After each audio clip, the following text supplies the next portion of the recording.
નવરાત્રિના ચોથા નોરતાના દિવસે માં જગદંબાને જેના લગ્ન ન થતા હોય, લગ્નમાં બાધા આવતી હોય, નોકરીમાં પ્રોબ્લેમ થતો હોય અને જીવનમાં વિઘ્ન વારંવાર આવતા હોય, કરી લો આ નાનકડો ઉપાય અને પ્રાપ્ત કરી લો તમારા મન ઈચ્છિત કાર્યની ફળની પ્રાપ્તિ. પ્યારા ભક્તજનો, આ વર્ષે નવરાત્રિનું ચોથું નોરતું સોમવાર. આપના મનમાં એમ થાય નવરાત્રિ એટલે 9 દિવસ. 100% વાત છે. ઘણા લોકો 9 દિવસ નવરાત્રિનો પર્વ મનાવશે, પણ આપણા પંચાંગના અનુસંધાને, ખગોળ શાસ્ત્રીઓના જે નિર્માણ અનુસંધાને આપણા પંચાંગમાં 10 દિવસ બતાવ્યા છે, એમ સોમવારે ચોથું નોરતું બતાવે છે. હવે ચોથા નોરતાના દિવસે વિશેષ આ શું પ્રયોગ છે? હવે આપ બધા જ જાણતા હશો, શિવ અને શક્તિ. સોમવાર એટલે ભગવાન શિવનો પણ વાર છે. સોમવારના દિવસે ભગવાન શિવની પણ આરાધના, બહુ મોટી આરાધના બતાવી છે. તો આપ સોમવારના દિવસે ભગવતીને પ્રસન્ન કરવા માટે પહેલા 3 દિવસ એ મહાકાલીનું સ્વરૂપ, બીજા 3 દિવસ મહાલક્ષ્મીનું સ્વરૂપમાં છે. હવે આપ ભગવતીને પ્રસન્ન કરવા માટે, મહાદેવીને પ્રસન્ન કરવા માટે, હવે આપને સવારના સમયમાં લગ્ન નથી થતા, એવા કોઈ પણ યોગ્ય કારણમાં સવારના સમયમાં ભગવાન શિવાલયે જઈ ભગવાનને અભિષેક કરી બીજોરાનું ફળ ભગવાન શિવને અર્પણ કરવું જોઈએ. અને ઓમ ઉમા મહેશ્વરાભ્યામ નમઃ, ઓમ ઉમા મહેશ્વરાભ્યામ નમઃ, આ મંત્રનો જાપ કરવાનો છે.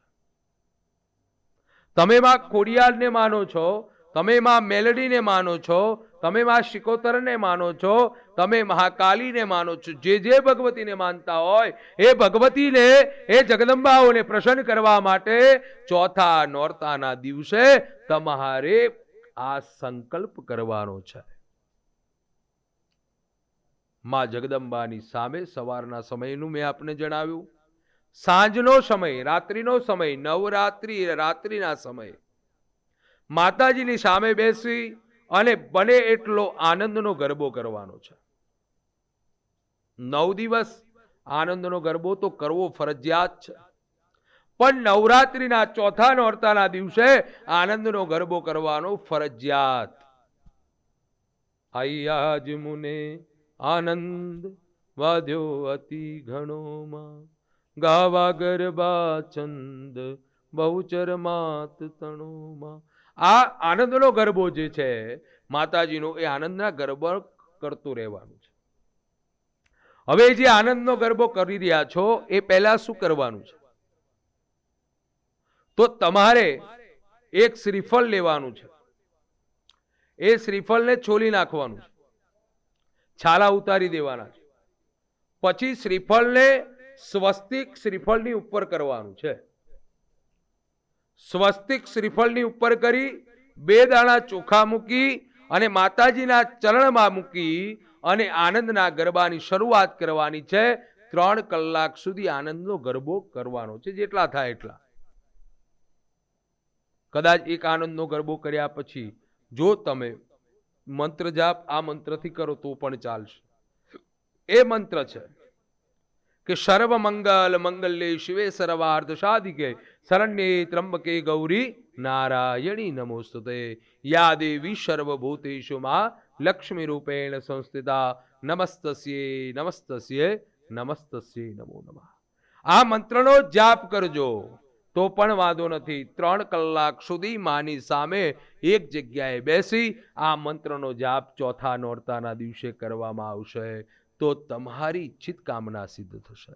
જેને લગ્ન નથી થતા એ કદાચ દીકરાઓના લગ્ન થતા ન હોય અને એવા લોકોને જો જગદંબાને પ્રસન્ન કરવા માટે અને લગ્ન યોગ પ્રાપ્ત ફળ કરવા માટે ઓમ પત્ની મનોરમાદિ મનોવૃત્તાનુસારિણી તારણી દુર્ગ સંસાર સાગરસ્યોત્કુલોદ્ભવમ આ મંત્રનો જાપ કરવામાં આવે તો માં જગદંબાની કૃપા પ્રાપ્ત થઈ અને ફળની પ્રાપ્તિ થાય. અને જે લોકોના લગ્ન નથી થતા એવા લોકોએ આ શ્રીફળ જો મૂક્યું હોય તો એ શ્રીફળ લાલ કપડામાં વીંટી પાંચમા નવરાત્રિએ લાલ કપડામાં વીંટી અલગથી પોતાના ઘરમાં પોતાના કબાટમાં મૂકી દેવાનું અને લગ્ન થયા પછી એ જે શ્રીફળ છે અથવા આપ કોઈ પણ લગ્ન થયા પછી એ શ્રીફળને પધરાવી શકો છો સગાઈથી આપ પછી.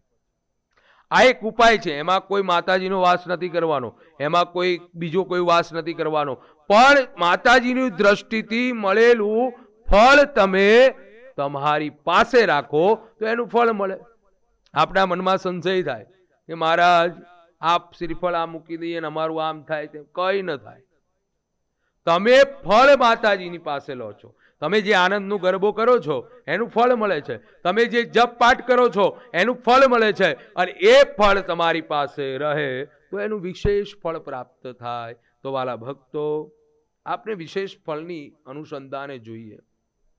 કદાચ આપણી પાસે એવો સમય ન હોય, પ્રદેશમાં હોય, વિદેશમાં હોય, માતાજીને આપણે બહુ માનીએ છીએ, મહારાજ મારી પાસે કરવું છે પણ સમય નથી, એવા લોકો માટે અહીંયા દેશમાં હોય કે વિદેશમાં હોય, તમારે જો કદાચ તમારી જગદંબાઓને પ્રસન્ન કરવા હોય તો નીચે આવેલા નંબર ઉપર કોન્ટેક્ટ કરી દેવી ભાગવત કથાનું પઠન રાત્રિના સમયમાં માતાજીના મંદિરે થશે તો તમે કોન્ટેક્ટ કરી તમારું નામ નોંધાવી શકો છો અને તમારી યજમાન પદ પ્રાપ્ત કરી શકો છો. વાલા ભક્તો, ચંડી પાઠનું પણ અનુષ્ઠાન અહીંયા થવાનું છે. તો યોગ્ય તમે ફોન કરી વહેલા નામ નોંધાવી અને તમારા પિતૃઓ સાથે સાથે તમારા કલ્યાણ અર્થે તમે દેવી ભાગવત અને ચંડી પાઠનું અનુષ્ઠાનમાં યજમાન પદ પ્રાપ્ત કરી શકો છો. વિશેષ માહિતી પ્રાપ્ત કરવા માટે નીચે આવેલા નંબર ઉપર આપ કોન્ટેક્ટ કરી શકો છો. જ્યોતિષ લગતું તમામ કાર્ય સહિત બધા જ કાર્ય ધાર્મિકતા માટે આપ નીચે આવેલા નંબર ઉપર માર્ગદર્શન તમને પ્રાપ્ત થશે.